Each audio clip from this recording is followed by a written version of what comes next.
What's up, Taiwan? I'm Erika Liu with 10 minutes of news from here in Taiwan and around the world. One of Asia's biggest exhibitions of display technology, Touch Taiwan, opened Wednesday in Taipei. The three-day event is a chance for industry experts and customers to see all the latest tech that make digital images possible.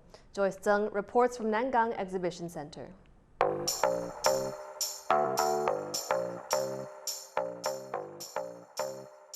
Have you ever thought about how many screens you touch in a single day?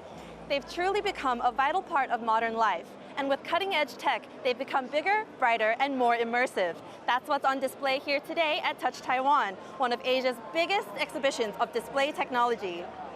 Demand for consumer electronics saw a boom during the pandemic as people began working and spending all their leisure time at home.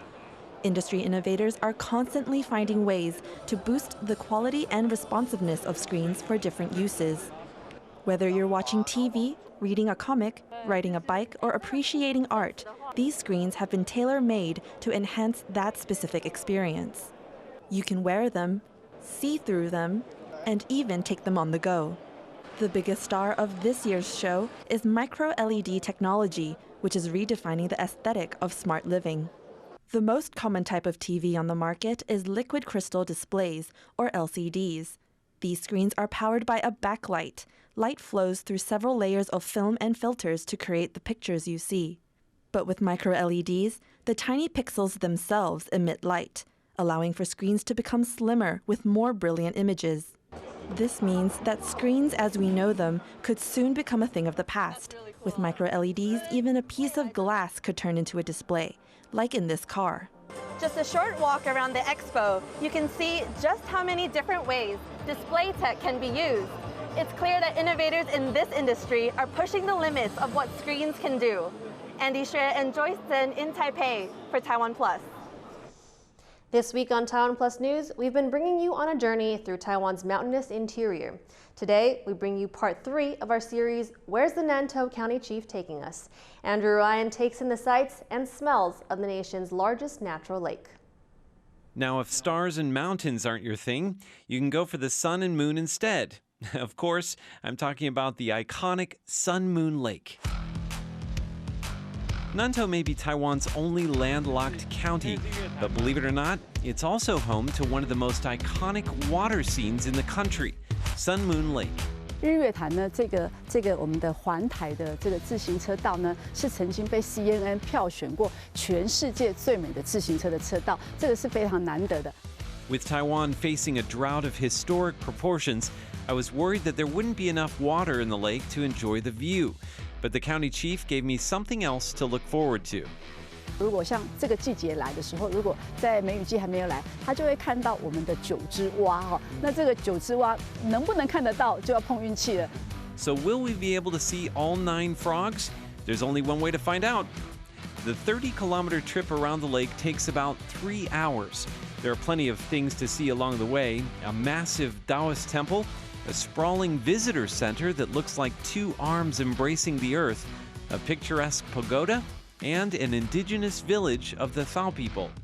And then we arrive at our destination. This statue you see behind me of 9 frogs is a clever way to show how high the water level is in Sun Moon Lake. Now usually you can only see about 2 or 3 of them. Today you see all 9 of them. Hopefully next time I come back to Sun Moon Lake, I'll only see a couple of them. Sun Moon Lake needs the rain. It serves as a reservoir that drives the nation's biggest hydroelectric power plant, and they need the water for something else too. An annual event that attracts huge crowds to these shores in late summer. Every year there's an annual swim across Sun Moon Lake. It's about 3 kilometers long, and tens of thousands of people will join in. Now, I've done it before, and I always thought that was my favorite way to experience the lake. But if you're in the lake, you can't actually see it. Now, my new favorite way is on a bike.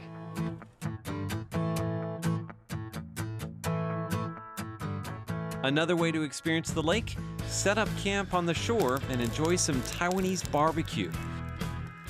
Now, I chose glamping instead, opting to spend the night inside a repurposed water pipe, dreaming of filling the lake with enough water to cover up those frogs. The next day, I set out on a special boat trip straight to the heart of the lake. We pass by Lalu Island, a spiritual place for the Thao people. Legend has it that their ancestors discovered the lake while chasing a white deer, which led them to this very spot. Now, this is no ordinary boat tour. We're not just here to see the sights, we're also here for the smells. My teacher, Tian Meiling, who is indigenous Bunun, has laid out some of the fragrances of Nantou. Things like pine, tangerine, and a lemony mountain pepper that the local people use to cook with, called macao. We choose our favorite notes and very carefully mix them together into a signature fragrance.